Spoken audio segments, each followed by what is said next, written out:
Hey guys, welcome to Helpful Solutions. This is how to fix desktop computer that won't start up. So first one is make sure the power cable is securely connected to both the PC and a functional outlet. And if you are using a power strip, just simply confirm it's operational by plugging the PC directly into the wall.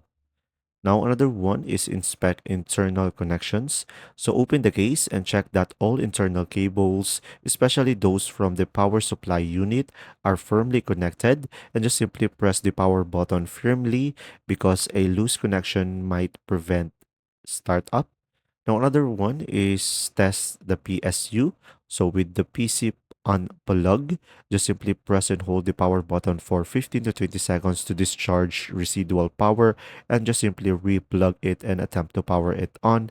And if unsuccessful, consider testing or replacing the PSU.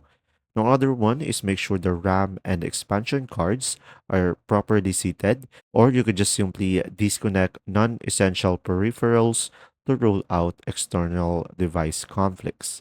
Now, another one is listen for beep codes. So if the PC beeps during startup, just simply refer to your mother's board manual to interpret the codes, which can indicate specific hardware issues. There you go, see ya.